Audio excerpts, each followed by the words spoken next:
எல்லாருக்கும் வணக்கம். இப்போது கடந்த ஒரு மாதமாக எல்லாரும் ஜல்லிக்கட்டை பற்றி பேசிகிட்டு இருக்கோம், விவசாயத்தை பற்றி பேசிகிட்டு இருக்கோம். இப்போ ஒரு மாதம் இதை பற்றி பேசிட்டு இந்த பொங்கல் முடிஞ்சதுக்கப்புறம் எப்படியும் இதை தூக்கி போட்டு அடுத்த டாபிக் எல்லாரும் போயிடுவாங்க அப்படின்றனால மௌனம் காக்குறாங்களா அப்படின்னு பார்த்தா அது ஒரு விதத்தில் உண்மைன்னு சொல்லலாம். ஆமாம், இந்த ஜல்லிக்கட்டுக்காக நம்ம போராட வேண்டியது இந்த பொங்கல் வரைக்கும் மட்டும் கிடையாது. இப்போது விவசாயத்தை அழிச்சிட்டாங்க இல்லையா? அடுத்தது இந்த விவசாயத்துக்கு அடையாளமாக இருக்கிறது இந்த பண்டிகை. அதுக்கு முக்கிய காரணமாக இருக்கிறது ஜல்லிக்கட்டு. உலக அளவில் எல்லாரும் திரும்பி பார்த்துருக்கக்கூடிய ஒரு விஷயம் அந்த ஜல்லிக்கட்டு. அதையும் அழிச்சிட்டாங்க அப்படின்னா இந்த மொத்தமாகவே இந்தியாவு விவசாயம் அதுக்கான அடையாளம் எல்லாத்தையும் அழிச்ச மாதிரி ஆயிடும். இப்போ என்னன்னா, யார் வீட்டிலலாம் குழந்தைங்க இருக்குதோ ஒரு விஷயம் நல்லா தெரிஞ்சுக்கோங்க. உலகத்தில் நம்ம தமிழர்கள் இப்போது நம்ம இந்தியாவில் மக்கள் தொகை எவ்வளோ இருக்கும், ஆனால் எல்லாருக்கும் 16 ரூபாய்க்கு எப்படி பால் கிடைக்குது? அப்போது பொதுவாக பால்கள் ரொம்ப நேரம் கெட்டு போயிடும் இல்லையா? 10 நாளைக்கு கெடாத மாதிரி ஃப்ரிட்ஜில் வச்சு யூஸ் பண்ணுற மாதிரி பால்கள் நமக்கு எப்படி கிடைக்குது? பாலுன்ற பேரில் நம்ம வீட்டில் குழந்தைங்களுக்கு நம்ம கொடுத்துக்கிட்டு இருக்கிறது ஸ்லோ பாய்சன். அதை நம்ம நல்லா ஞாபகம் வச்சுக்கணும். இப்போ ஜல்லிக்கட்டுக்கு தடை நீக்க சொல்லி நம்ம போராடக்கூடாது, அவங்க நம்மக்கிட்ட ரிக்வஸ்ட் பண்ணணும் இல்லையா? அப்போது இந்த அளவுக்கு ஒரு அதிகாரம் அதிகமாகுது அப்படின்னா இதுக்கு பின்னாடி வருஷத்தில் ஒரு நாள் தான் இவங்க மாட்டை காப்பாற்றுவாங்களா? அப்போது நம்ம ஜல்லிக்கட்டுக்காக குரல் கொடுக்க வேண்டியது இந்த ஒரு மாத காலம், இந்த பொங்கல் டைம் மட்டும் கிடையாது. இனி இருக்கக்கூடிய 365 நாளும் நம்மளுடைய எதிர்ப்பை நம்ம தெரிவிக்கணும். ரொம்ப சிம்பிள். ரோட்லலாம் போய் போராடவே வேணாங்க. இந்த டெய்ரி ப்ராடக்ட்னு சொல்லுவாங்க பார்த்தீங்களா, பால் சம்பந்தமான பொருட்கள், அதை நம்ம உபயோகப்படுத்துறத ரொம்ப அதிகமாக குறைச்சிடணும். எப்படியும் விஷம்தான் அது இல்லையா? வீட்டுக்கிட்ட பாருங்கள், தேடி பிடிச்சி பாருங்கள், பசும்பால் கிடைக்க வாய்ப்பு இருக்கான்னு பாருங்கள். அதுக்கான வாய்ப்பை உருவாக்கி கொடுங்க. யாராவது மாடு வளர்க்குறவங்க இருந்தாங்கன்னா மாட்டு பண்ணைகள் எதையாவது ஊக்குவிக்கிறதுக்கு நீங்கள் முயற்சி எடுங்க. அடுத்தது லெதர். உலக அளவில் தமிழர்கள் அடுத்த 365 நாளில் ஜல்லிக்கட்டுக்கு நீங்கள் தடையை நீக்கலைன்னா நாங்கள் டைரி ப்ராடக்ட் வாங்க மாட்டோம், லெதர் பொருட்களை வாங்க மாட்டோம், இந்தியாவிலிருந்து காளைகளை பசுக்களை வெளிநாட்டுக்கு ஏற்றுமதி செய்ய அனுமதிக்க மாட்டோம். அவ்வளோதான்.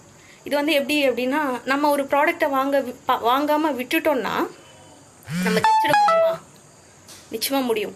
இந்தியாவில் சுதந்திரத்தப்போ சுதேசின்ற ஒரு பெரிய ஒரு விஷயத்தை எல்லாரும் கையாண்டாங்க.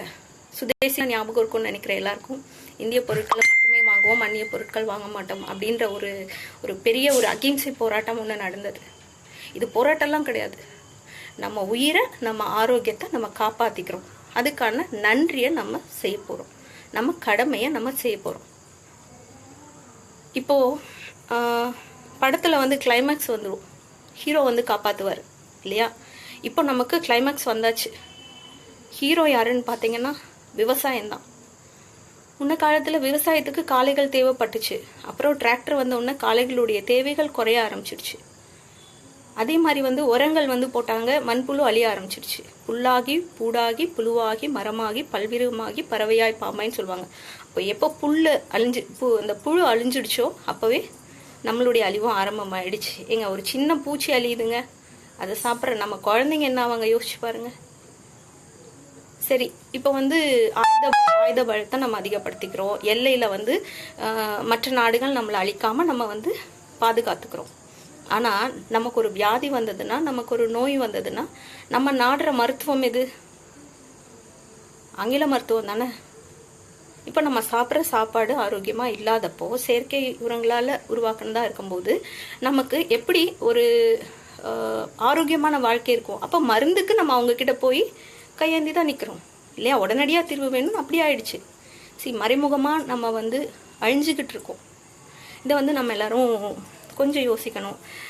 இப்போ பார்த்தீங்கன்னா, ஒரு காலத்தில் மன்னர்கள் இருந்தாங்க. மன்னர்கள் ஏரிகளை தூர்வாரினாங்க, குளங்கள் வெட்டினாங்க, அப்புறம் அணை கட்டினாங்க. இதெல்லாம் நம்ம படிச்சிருக்கோம் இப்போ மன்னர்கள் என்ன வேலை இல்லாமல பண்ணாங்க? ஏன் அவங்களுக்கு அந்த புறத்தில் போய் இருக்க தெரியாதா? நிறைய நகை வாங்கிட்டு ரொம்ப வசதியாக வாழ முடியாதா? வாழ்ந்தாங்க. ஆனால் இதெல்லாம் ரொம்ப முக்கியமாக பண்ணாங்க. ஒரே காரணம் என்ன? விவசாயத்தை காப்பாத்துருக்கு. இப்போ வந்து ஏன் நடிகர்கள் கிட்ட எல்லாரும் உதவி கேட்குறாங்க? ஏன் அரசியல்வாதிகளே எல்லாரும் எதிர்பார்க்குறாங்கன்னா, யாரு செல்வ செழிப்பா அதிகமாக இருக்காங்களோ அவங்க கிட்ட தான் மக்கள் வந்து தங்களை பாதுகாக்கிறதுக்கான வசதி வாய்ப்பு அவங்க கிட்ட இருக்கு அப்படின்னு எதிர்பார்ப்பாங்க. அந்த எதிர்பார்ப்பு தான் இது. இப்போ இந்த செயற்கை உரங்களால உருவாக்கப்பட்ட காய்கறிகளையும் பழங்களையும் அதிகமா யார் சாப்பிட்றாங்க? ஏழைகளை விட வசதியா இருக்கிறவங்க தான். அப்ப அதிகமா யார் பாதிக்கிறாங்க? முதல்ல யார் பாதிக்கிறாங்க? இல்ல என்கிட்ட வசதி இருக்கு, அதனால நான் ஆர்கானிக் ப்ராடக்ட் வாங்கி என் குழந்தைக்கு கொடுத்துட்றேன் அப்படின்னு நீங்க முடிவு பண்ணாலும் உங்க வீட்டுக்குள்ள டெங்கு கொசு வராம இருக்க நீங்க நெட்டு சுத்தி கட்டலாம். ஆனா உங்க குழந்தைய வெளியே அனுப்பாம இருக்க முடியாதே. அதே மாதிரிதான் விவசாயம் அழிக்கப்பட்டது, நம்மளுடைய ஆரோக்கியம் போயிடுச்சு. இது எல்லாருக்கும் தெரியும். எல்லாரும் அதை தான் சொல்லிட்டே இருக்கோம். ஆனா விவசாயம் நம்மளால இறங்கி பண்ண முடியாது. ஒரு மாடு நம்மளால வளர்க்க முடியாது. ஆனா ஆதரவு கொடுக்குறேன்னு இப்படி நம்ம இந்த மாதிரி லைவ்ல பேசிட்டு இல்லை இந்த மாதிரி வீடியோஸ் பேசிட்டு இருந்தோன்னா வேலைக்கு ஆகாது. இன்வெஸ்ட் பண்ணணும். எத்தனை நாள் தாங்க நீங்க பணத்தையே விதைத்து பணத்தையே அறுவடை பண்ற வாழ்க்கையை வாழ்வீங்க? இப்போ எல்லாரும் என்ன சொல்றாங்க? இந்த வாழ்க்கை நிலையானது கிடையாது, இது ஒரு மாயை, இது ஒரு இம்மைன்னு சொல்றாங்க. அப்போ நமக்கு அடுத்தது இங்க நம்ம தலைமுறைகள் இந்த இடத்த கடந்து போகணும்னா இதை ரொம்ப பாதுகாப்பான ஒரு பூமியா நம்ம அவங்களுக்கு விட்டுட்டு போகணும். இயற்கையை நம்ம காப்பாத்தலன்னா இயற்கை தன்னைத்தானே காப்பாத்திக்கும். அதுக்கு தேவையான அளவு பலம் அதுகிட்ட இருக்குது. தெரியும். நம்ம பார்த்ததை விட அதிகமான நம்ம பார்த்த சுனாமி, நம்ம பார்த்த பூகம்பம், நம்ம பார்த்த புயல் ஒண்ணுமே கிடையாது. நம்ம பிள்ளைகள் இதை விட அதிகமான ஆபத்துகளை எதிர்நோக்க போறாங்க. இப்போ உலகத்துல 72% நீரால் சூழப்பட்டிருக்குன்றாங்க.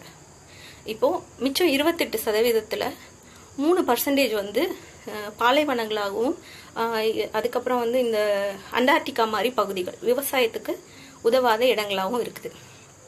மீதமுள்ள நிலப்பரப்புல சூப்பர் மார்க்கெட்டு, அப்புறமா மால் கட்டிப்போம், தியேட்டர் கட்டிப்போம், பில்டிங்ஸ் கட்டிப்போம், அப்பார்ட்மெண்ட்ஸ் கட்டிப்போம், பெரிய பெரிய கம்பெனிஸ் கட்டிப்போம், ஃபேக்டரி கட்டிப்போம்.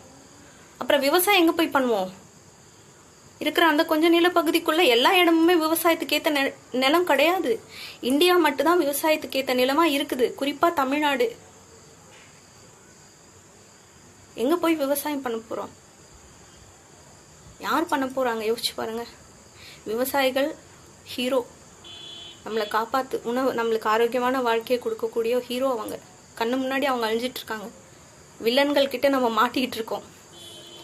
சரி, இதுக்கு தீர்வு சொல்றேன். நீங்க எல்லாம் ஃபாலோ பண்ணுவீங்களா? நான் ஃபாலோ பண்ண ஆரம்பிச்சிட்டேன்.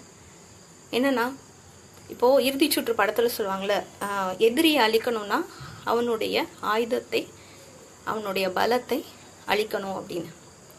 டைரி ப்ராடக்ட், பால்களால் ஆன ப்ராடக்டை கன்சியூம் பண்றது, நுகர்வதை குறைச்சிக்குவோம். லெதர் வாழ்க்கையில உபயோகமே படுத்த மாட்டேன் அப்படின்ற ஒரு முடிவுக்கு வருவோம். இது ஒரு மிகப்பெரிய சந்தை புரட்சிங்க. இது ஒரு மிகப்பெரிய சந்தை அரசியல் தான். இந்த ஜல்லிக்கட்டு தடைன்றது சந்தை அரசியல். சரி, இப்ப நான் வந்து கொஞ்ச நாள் கேள்விப்பட்டேன், இந்த மாதிரி பொங்கலுக்கு பொது விடுமுறை இல்லைன்றப்போ இந்தியால இருந்து தமிழ்நாடு தனிநாடு ஆயிடும் அப்படின்னு எல்லாரும் சொன்னீங்க. இப்போ தனிநாடு தமிழ்நாடுக்கு அப்படின்னா இந்தியால பங்களாதேஷ் ஒரு தனிநாடா தான் இருக்கு. ஆனா பாதுகாப்பா இருக்கு. காரணம் என்ன? மதம் சார்ந்த சப்போர்ட் அவங்களுக்கு உலகம் முழுக்க இருக்கு. தமிழ்நாடு தனிநாடு ஆகுது அப்படின்றப்போ ஈழம் தான் முதல்ல ஞாபகத்துக்கு வருது. வீரத்தினால செத்தது போதும், வீரத்தோட சேர்த்து கொஞ்சம் விவேகமாவும் நம்ம இருந்து புலம்பெயர்ந்த தமிழர்கள் வருஷம் வந்து அழகழகா ட்ரெஸ் பண்ணிட்டு இந்தியாவை சுத்தி பார்த்துட்டு போறாங்க. ஆனா தமிழகத்துக்குள்ள அடியெடுத்து வைத்த ஈழம் மக்கள் இன்னும் ஏன் அகதியாவே இருக்காங்க? இப்ப தமிழ் மொழி மேல இருக்கிற பற்று, தமிழனுக்கு தமிழன் கொடுக்குற அந்த ஒரு சப்போர்ட் இனிமே உலக அளவுல ஒரே மாதிரி இருக்கணும். இப்போ உலக அளவுல லெதர், மாட்டு பொருட்கள், பால், இது போன்ற பொருட்கள், டைரி ப்ராடக்ட் எதுவுமே நாங்க உபயோகப்படுத்த மாட்டோம். ஜல்லிக்கட்டுக்கு தடை நீங்கிற வரைக்கும் நாங்க அதை உபயோகப்படுத்த மாட்டோம் அப்படின்ற ஒரு உறுதி எல்லாருக்குள்ளேயும் வரணும். அடுத்தது, பள்ளி கல்லூரிகள்ல மாணவர்களுக்கு விவசாயமும் அதனுடைய முக்கியத்துவமும் பாடமா வரணும். ஏன்னா கணிதம் படிக்கிறவன் பணத்தை என்ன கற்றுப்பான், அறிவியல் படிக்கிறவன் அறிவை வளர்த்துப்பான், மொழி கற்றுக்கிறவன் கம்யூனிகேஷன் கற்றுப்பான். ஆனால் மருத்துவம் நோயை தடுக்கும், ஆனால் மரணத்துடைய எண்ணிக்கையை குறைக்காது. விவசாயம் மட்டும்தான் எல்லா உயிர்களுக்கும் தீர்வாகவும் ஆரோக்கியமாகவும் இருக்க முடியும். இப்போ நான் விவசாயத்தை பற்றி பேசுகிறேன், நீங்கள் பேசிகிட்டே இருக்கீங்களே, நீங்கள் என்ன பண்ண போகிறீங்க அப்படின்னு நிறைய பேர் கேட்பீங்க. நான் என்ன சொல்கிறேன்னா, இதுக்கு ஒரு சின்ன கதை சொல்லலாம். ஒரு இடத்துல நிறைய குப்பை கிடக்குது, அங்கே ஒரு 20 பேர் பொறுக்கிட்டு இருக்காங்க. எல்லாரையும் இப்போ அங்கே குப்பை பொறுக்கங்கன்னு நான் சொல்கிறேன். போகிற வழியில் ஒருத்தர் சொல்கிறேன், ஏம்மா இங்கே நின்று எல்லாரையும் குப்பை பொறுக்க சொல்கிறியே, நீயும் போய் பொறுக்க வேண்டியதானே அப்படின்னு நான் சொல்கிறேன். அங்கே பொறுக்கிட்டு இருக்கிற அந்த 20 பேரும், அந்த குப்பையை சுத்தம் பண்ணிட்டு இருக்கிற அந்த 20 பேரும் நான் சொல்லி அனுப்பி விட்டவங்க. நீங்களும் போய் ஜாயின் பண்ணுங்க. இன்னும் ஒரு 20 பேரை கூப்பிட்டு நானும் வந்து ஜாயின் பண்ணிக்கிறேன். இந்த உணர்வு ஒவ்வொருத்தருக்கும் வரணும். பேசிக்கிட்டே தான் இருக்க போறோமா? செயல இறங்குவோம். எதிரியினுடைய ஆயுதத்தை பலம் இழக்க செய்யணும். உலக சந்த அரசியல் தான் இந்த ஜல்லிக்கட்டுக்கான தடை. விவசாயத்தை மறக்கடிச்சிட்டாங்க. விவசாயத்தையும் மக்கள் மறக்கணும்னா ஜல்லிக்கட்டை அழிக்கணும். டெய்ரி ப்ராடக்ட் வாங்க மாட்டோம், லெதர் ப்ராடக்ட் வாங்க மாட்டோம். அடுத்த ஒரு வருஷம் இந்த பொங்கல் கொண்டாட்டத்திற்கான பொங்கலா இல்லை. இந்த பொங்கல் விவசாயத்தை காப்போம் என்ற உறுதி எடுக்கக்கூடிய பொங்கலா இது நம்ம முன்னாடி சவாலா இருக்குது. இப்போ கேரள மாநிலம் அவங்களுடைய இயற்கை வளத்தை காத்துக்கிறாங்க. எல்லாருமேவா விவசாயம் பண்றாங்க? அதே மாதிரி கர்நாடகா தண்ணீரை சேர்த்துக்கிறாங்க, அவங்களுடைய வளத்தை காத்துக்கிறாங்க. சந்திரபாபு நாயுடு அவர்கள் கிருஷ்ணா நதி நீரை தடுக்காமல், பாதிப்பு வராமல் அமராவதி நகரத்தை எப்படி டிசைன் பண்ணலாம் அப்படின்னு பிளான் போட்டு அதுக்கான வேலைகள் அவர் பண்ணிட்டு இருக்காரு. இது அரசாங்கத்துக்கு வேற பிரச்சனை இருக்குது, அதை நம்ம பத்தி பேச வேணாம். இந்த ஒவ்வொரு இளைஞர்களும் இறங்கி இதை பண்ணணும். அதே மாதிரி இந்த லைவ் பார்த்துட்டு இருக்கிறவங்க, உங்க ஊர்ல உங்க கிராமத்துல இந்த விவசாயிகள் தற்கொலை பண்ணியிருந்தாங்கன்னா கொஞ்சம் அவங்க கிட்ட போய் டைம் ஸ்பெண்ட் பண்ணி அவங்களுடைய பேங்க் டீட்டெயில், அவங்களுடைய குடும்பத்தார்களோடு சேர்ந்து ஒரு சின்ன வீடியோ ரிக்வஸ்ட் பண்ணி எங்களுக்கு நீங்க வாட்ஸ்அப் பண்ணுங்க, ஃபேஸ்புக்ல அனுப்புங்க. அவங்களுடைய பேங்க் டீட்டெயில், அது அனுப்பப்பட்ட அந்த விவரங்கள் எல்லாமே உண்மையானதானா அப்படின்றத ஒரு தடவை நாங்கள் செக் பண்ணிட்டு உலகம் முழுக்க இருக்கிறவங்க எங்களால் முடிஞ்ச உதவிகளை அந்த இறந்த விவசாயிகளுக்கு நாங்கள் பண்றோம்.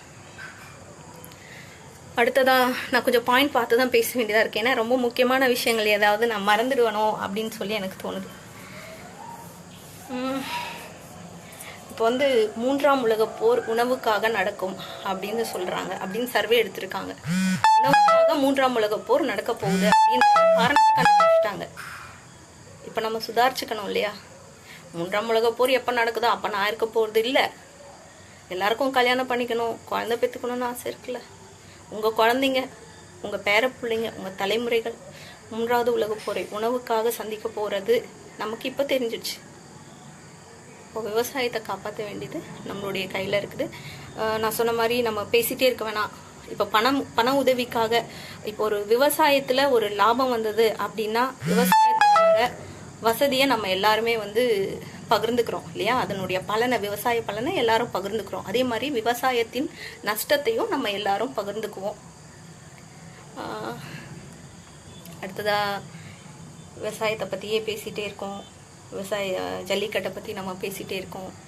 நான் செயலாக அது வந்து ஆகணும் அப்படின்னா நம்ம ஒவ்வொருத்தருடைய கைகளையும் இருக்குது. நிச்சயமாக நான் வந்து நடிகர்கள் நீங்கள் எங்களுக்கு மன்னர்கள் மாதிரி, அரசியல்வாதிகள் நீங்கள் எங்களுக்கு மன்னர்கள் மாதிரி தான். யாரெல்லாம் வசதி படைத்தவர்களோ, யாரெல்லாம் இறங்கி வந்து அணை கட்டவும், ஏரிகளை தூர்வாரவும், குளங்களை பாதுகாக்கவும், மழைநீர் சேகரிக்கிறதுக்கும் உதவி பண்ணுறீங்களோ நீங்கள் எல்லாருமே மன்னர்கள் தான். அந்த மன்னர்கள் லிஸ்ட்டில் நாங்களும் சேர முயற்சிக்கிறோம். உங்ககிட்ட வசதி இருக்குது, எல்லாரும் அதுக்கான வேலைகள் பண்ணலாம். இப்போ நான் இவ்வளோ பேசுகிறேன், நான் என் வீட்டில் வந்து என் குழந்தைக்கு பசுமாட்டு பால் கொடுக்குறேனா அப்படின்ற ஒரு கேள்வி வரும். பசுமாட்டு பாலுன்னு நம்பி தான் நான் இங்கே வீட்டு பக்கத்தில் வாங்கி கொடுத்துட்ருக்கேன். அதுக்கப்புறம் தான் தெரிஞ்சது அவங்க பசுன்னு சொல்கிறதே ஜெர்சி மாடு தான். இப்போ இன்னைக்கு என்னுடைய பிறந்தநாள், நான் விளம்பரத்துக்காக சொல்ல என் கணவர்கிட்ட நான் கேட்டிருக்கிற கிஃப்ட் என்னென்னா, எனக்கு ஒரு மாட்டு பசுவும் ஒரு மாட்டு காலையும் வேணும். அதை நான் ஆள் வச்சு வளர்த்துக்கிறேன் அப்படின்னு சொல்லி கேட்டிருக்கேன். இது என் குழந்தைக்கு மட்டும் பாலாக இருக்காது, இது வந்து எங்கள் சுற்று வட்டாரத்தில் இருக்கிறவங்களுக்கும் உதவியாக அது இருக்கும் அப்படின்னு நான் நம்புகிறேன். ஸோ இந்த மாதிரி முடிஞ்சவங்க நம்மளே அதை பண்ணுவோம். முடியாதவங்க யாருக்காவது இந்த பண்ணைகளில் வந்து இன்வெஸ்ட் பண்ணுறது, பசுமாட்டு பண்ணைகள் வைக்கணும்னு நினைக்கிறவங்களுக்கு உதவி பண்ணுறது, அந்த மாதிரி பண உதவி நம்ம பண்ணுவோம். பலனை நம்ம எல்லாரும் தான் அனுபவிக்க போகிறோம், நம்ம பிள்ளைகள் அனுபவிக்க போகிறாங்க. அதனால் எல்லாருக்குமா சேர்ந்து நம்ம வந்து அந்த உதவியை பண்ணுவோம். இப்போ வந்து பெண்களுக்கு கருவறை எதுக்காக இருக்குது? பெண்களுக்கு கருப்பை எதுக்காக இருக்குது? ஒரு உயிரை வாங்கி சந்ததியை பெருக்கிறதுக்கு. அதே கடமை தான் இந்த மண்ணுக்கும் இருக்குது. விதையை வாங்கி எல்லாருக்கும் நம்ம சந்ததியை காப்பாற்றுற கடமை அந்த மண்ணுக்கும் இருக்குது. ஸோ நம்ம இப்போ வந்து அதுக்காக நம்ம கடமைப்பட்டிருக்கோம். அதுக்காக நம்ம நன்றி செலுத்த வேண்டிய சூழ்நிலையில், கட்டாயத்தில் இப்போ நம்ம இருக்கோம். அடுத்த முறை ஜல்லிக்கட்டுக்கு உலகம் முழுக்க பாதுகாப்பாக ஜல்லிக்கட்டு நடத்த வாழ்த்துக்கள் அப்படின்ற வாழ்த்து செய்தியோட ஜல்லிக்கட்டு நடக்கணும். ஜல்லிக்கட்டு அனுமதிக்காக நம்ம காத்திருக்கக்கூடாது. வருது அப்படின்னு கேஸ் யார் நடத்திருக்காங்களோ அவங்க காத்திருக்கணும். அதுக்கு நம்ம பண்ண வேண்டிய ஒரே ஒரு விஷயம், லெதர் ப்ராடக்டை நம்ம அவாய்ட் பண்ணுவோம். பால் சம்மந்தப்பட்ட பொருட்கள், டைரி ப்ராடக்டை வந்து நம்ம முடிஞ்ச அளவு அவாய்ட் பண்ணுவோம். இந்த ரெண்டுமே வந்து மிகப்பெரிய புரட்சியாக இருக்கும். அதனால் வந்து கண்டிப்பாக நீங்கள் இதை புரிஞ்சுப்பீங்க, சப்போர்ட் பண்ணுவீங்கன்னு நம்புகிறேன். நன்றி, வாழ்த்துக்கள்.